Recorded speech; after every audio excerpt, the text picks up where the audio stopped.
Jakarta, a city where ancient traditions dance alongside modern skyscrapers. Amidst this urban jungle lies a hidden gem, the night market. Here, the true spirit of Indonesia comes alive, tantalizing taste buds and captivating souls. This is my story, Chef Stefini. My first Indonesian market adventure as an American from New York City, venturing into this exotic world of flavors. Armed with an adventurous palate, I was ready to dive headfirst into the unknown. It's a journey that challenged my preconceived notions of food and left me with a newfound appreciation for Indonesian cuisine.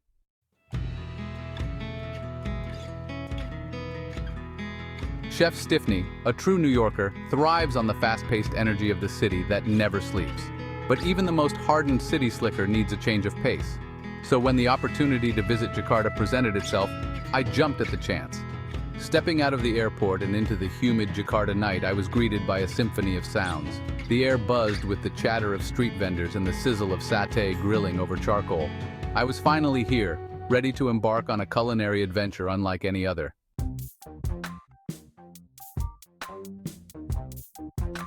I hopped into a taxi, the vibrant chaos of Jakarta swirling around me. The streets were a kaleidoscope of color and motion.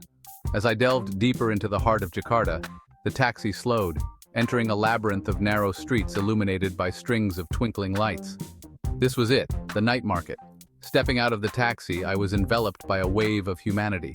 The air thrummed with frenetic energy. Navigating the maze of stalls was an adventure in itself, each step revealing a new culinary treasure. A wide smile spread across my face. I was ready to dive into this culinary wonderland.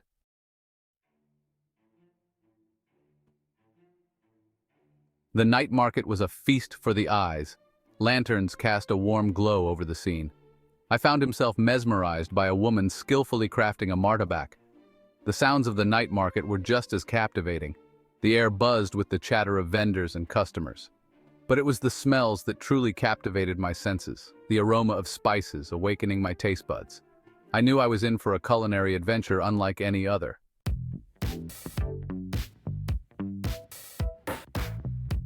The sheer variety of street food on offer was staggering. I found myself standing before a stall piled high with colorful snacks. I pointed at one, then another, my eyes wide with curiosity and excitement. What's that? I asked, gesturing towards a plate of glistening green cakes. That is kue putu. It is made with rice flour, pandan leaf, and filled with sweet coconut sugar. Very delicious. Eager to try anything and everything, I nodded enthusiastically and ordered one.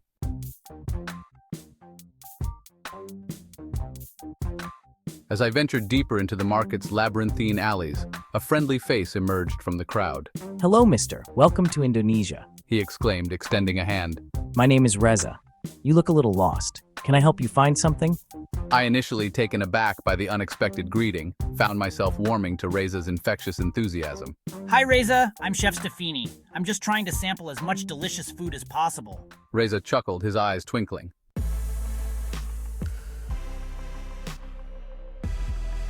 The first bite was an explosion of flavor. The rice was perfectly cooked, each grain infused with savory flavors. The sambal stole the show, its fiery heat hitting the back of my throat with a pleasant burn. Spicy. Reza asked, his eyes twinkling. My mouth still tingling, I could only nod in agreement. Despite the intense heat, I found myself unable to stop eating. The nasi goreng was simply too delicious, the perfect balance of savory, sweet, and spicy flavors.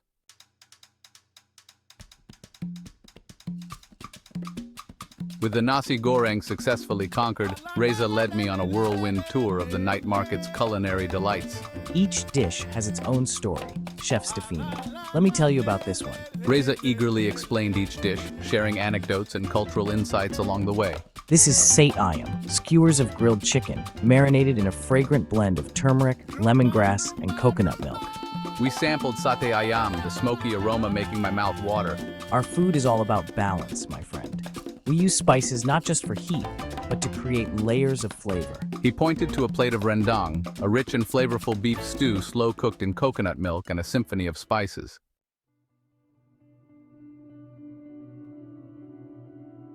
As we strolled through the market, a pungent aroma wafted through the air, causing me to stop in my tracks.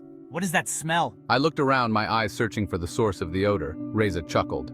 Ah, the durian, the king of fruits. Reza expertly cracked open the durian, revealing its creamy, custard-like flesh. Go on, try it. Hesitant but determined, I cautiously took the durian from Reza. The flavor was unexpected, both strange and strangely addictive. Our culinary journey continued, each new dish a testament to the diversity and ingenuity of Indonesian cuisine. Reza, a natural storyteller, regaled me with tales of the origins of each dish. Our cuisine is a melting pot of influences, Chef Stefini. Malay, Chinese, Indian, Arabic, you name it. We sampled soto ayam, a fragrant chicken soup with a clear, flavorful broth infused with turmeric, ginger, and lime leaves. This soup is amazing. The flavors are so bold and yet so balanced. As we ate, a group of street musicians approached our table. Their instruments a motley collection of guitars, drums, and bamboo flutes. They launched into a lively traditional Indonesian song, their voices blending in a harmonious melody. This is incredible. The music, the food, everything. And so, our night continued, a spicy serenade of flavors, sounds, and unforgettable memories.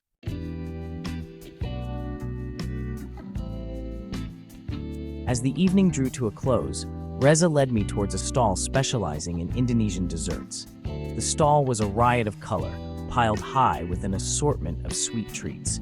There were brightly colored cakes, sticky rice desserts, and refreshing fruit salads, each one more tempting than the last. Reza, a self-proclaimed dessert connoisseur, insisted that I try the es cendol, a traditional Indonesian dessert made with shaved ice, coconut milk, palm sugar syrup, and green rice flour jelly. The dessert was served in a tall glass, the layers of color and texture a feast for the eyes. This is incredible. It's like a party in my mouth. Indonesian desserts are the best way to end a meal. They cleanse the palate and satisfy the soul.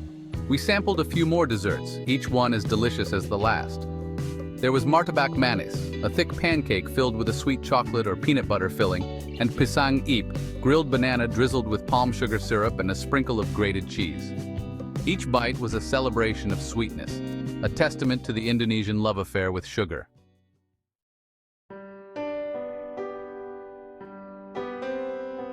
As we made our way out of the bustling night market, our stomachs full and our spirits high, I couldn't help but feel a sense of gratitude for the experience.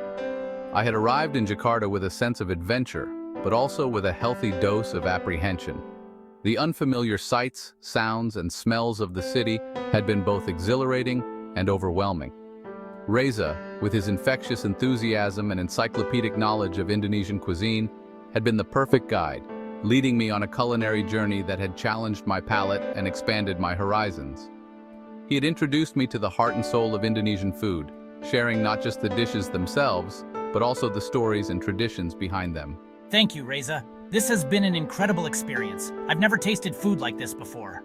You are most welcome, my friend. Indonesian food is meant to be shared. It is a symbol of our hospitality, our generosity, our love of life. We stood for a moment, watching as the crowd streamed past, the air filled with the sounds of laughter, conversation, and the sizzle of street food. The night market, once a source of apprehension, now felt strangely familiar, a place of warmth, energy, and endless culinary possibilities. I'll never forget this. This wasn't just a meal, it was a culinary baptism. Welcome to Indonesia, my friend. May your culinary adventures continue.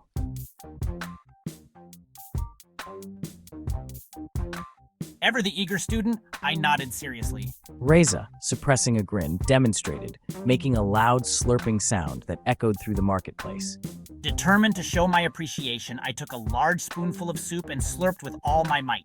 The effect was instantaneous. Heads turned, conversation stopped. The vendor, who had been chatting with a customer, stared at me, his eyes wide. Reza, however, burst into a fit of laughter, clutching his stomach. Confused and slightly embarrassed, I lowered my spoon. What is it? I asked, looking between Reza and the increasingly concerned-looking vendor. Wiping tears of mirth from his eyes, Reza finally managed to gasp out. Chef Stefini, my friend, you just told everyone in the market that you found a fly in your soup. My jaw dropped. I sputtered. What? No, I was slurping, like you showed me. Reza, still chuckling, explained that while slurping was indeed a sign of enjoyment, the particular sound I had made was, unfortunately, the Indonesian equivalent of, "There's a fly in my soup." The vendor, finally understanding the situation, let out a relieved laugh, shaking his head and patting me on the shoulder good-naturedly. My face flushed. I could only laugh along, realizing that sometimes even the best intentions could get lost in translation, literally.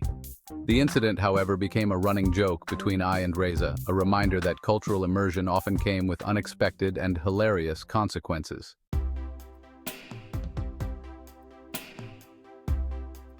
As the night wore on, I found myself increasingly charmed by the warmth and generosity of the people I encountered at the night market.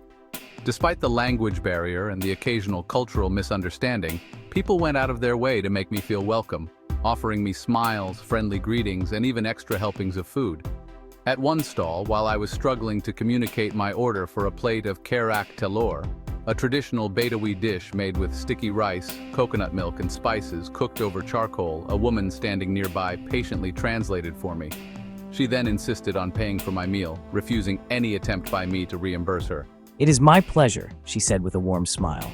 "Welcome to Jakarta." Later, while I and Reza were enjoying a plate of martabak, a group of young Indonesian men approached us. They were curious about me, eager to practice their English and learn about my impressions of their country. Touched by their friendliness, I happily answered their questions, sharing my admiration for Indonesian food, culture, and the kindness of the people I had met. The encounter turned into a lively exchange of stories and laughter, breaking down cultural barriers and forging new connections. I realized that the true magic of the night market wasn't just the food, but the sense of community it fostered. It was a place where people from all walks of life came together, sharing not just a meal, but also a sense of belonging, warmth, and human connection.